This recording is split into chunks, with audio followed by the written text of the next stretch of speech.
ओम नमो भगवते वासुदेवाय। नमस्कार भक्तगण। आध्यात्मिक कहानी के इस कड़ी में आज प्रस्तुत है महान भागवत राजा शिवी की कहानी।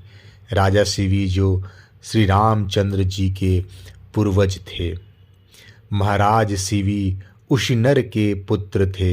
ये आरंभ से ही दयावान, परोपकारी, शरणागत वत्सल, भगवत भक्त एवं परम धार्मिक थे। इनके गुणों की ख्याति देवलोक तक पहुंच चुकी थी। देवराज इंद्र ने इनके धर्म की परीक्षा लेनी चाहिए। एक समय जब राजा शिवी यज्ञ कर रहे थे, अचानक एक कबूतर उनकी गोद में आ गिरा और उनके वस्त्रों में छिप गया।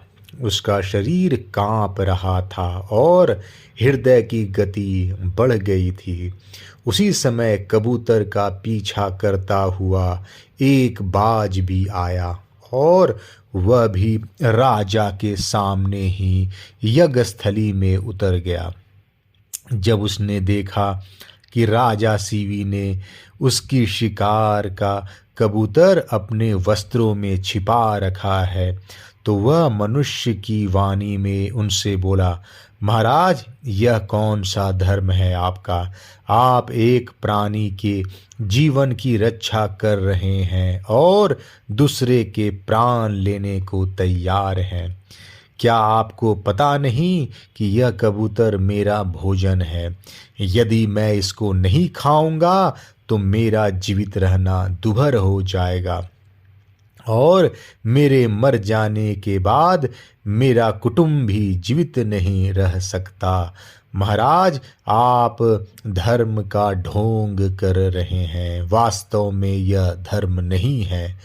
राजा ने नम्रता से कहा, तुम्हारा उद्देश्य इसको मारना है या उदर पूर्ति करना? बाज ने बोला, पृथ्वीनाथ, मुझे तो उदर पूर्ति करनी है। शिवी ने कहा, यदि तुम्हारा उद्देश्य उदर पूर्ति का है तो कबूतर को छोड़ दो। अपने खाने के लिए तुम जो चाहो सो वस्तु ले सकते हो। तुम्हारे लिए भंडार खुला है। बाज ने बोला, दिनवत्सल, मैं मांसाहारी जीव हूँ। आप मुझे कबूतर के मांस के स्थान पर और किसी पक्षी का मांस दे दीजिए, जिससे मैं संतुष्ट होकर अपने घर जाऊं। शिवी ने कहा, बाज, तुमने ठीक कहा, परंतु प्रत्येक प्राणी को अपना शरीर प्यारा है। जब दूसरे पक्षी को मार कर उसका मांस तुम्हें दिया जाएगा तो ये क्या धर्म होगा? बाज एक क्षण मौन रहकर फिर बोला, महाराज, मैं एक बात मेरी समझ में आई है। आप कबूतर के बराबर मांस अपने शरीर से काट दे दीजिए, मैं उसी से संतुष्ट होकर चला जाऊंगा। इससे कबूतर की जान बच जाएगी, मैं भोजन पा सकूंगा और आपके धर्म की रक्षा हो जाएगी। शिवी ने कहा, हाँ पक्षीराज, यह बात तुमने बिल्कुल ठीक कही। मैं अभी तुम्हें अपने शरीर से कबूतर के बराबर मांस काट कर दिए देता हूँ। राजा शिवी ने तराजू मंगाई, उसके एक पलड़े पे कबूतर को बिठाया और दूसरे में अपने शरीर का मांस काट काट कर चढ़ाने लगे। शिवी जैसे जैसे अपने शरीर का मांस काट कर चढ़ाते जाते थे, वैसे कबूतर और अधिक भारी होता जाता था। राजा ने धीरे धीरे अपने शरीर का सब मांस काट कर तराजू पर चढ़ा दिया, तो वह कबूतर के बराबर नहीं हुआ। अंत में राजा ने स्वयं ही तराजू पर चढ़ने के लिए पैर उठाया और बाज से बोले, तुमको मेरे शरीर में जहाँ जहाँ मांस दिखाई दे वहाँ वहाँ से खाकर अपना पेट भरना। राजा के ऐसे वचन सुनकर आकाश से पुष्प वर्षा होने लगी। जय जयकार से समस्त दिशाएं गूंज उठी। राजा ने मुड़कर बाज की ओर देखा तो उसके स्थान पर देवराज इंद्र दिखाई दिए। कबूतर भी अग्निदेव के रूप में राजा के सामने आ गया।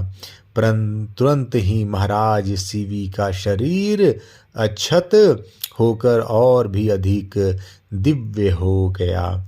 इसका कुछ भी रहस्य महाराज शिवी के समझ में न आया।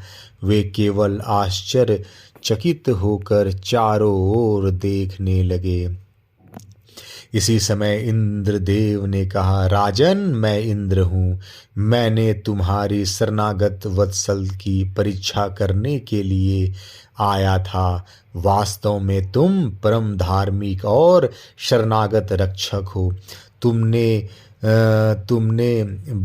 बड़ों से कभी ईर्ष्या नहीं की, छोटों का कभी अपमान नहीं किया और बराबर वालों से कभी स्पर्धा नहीं की।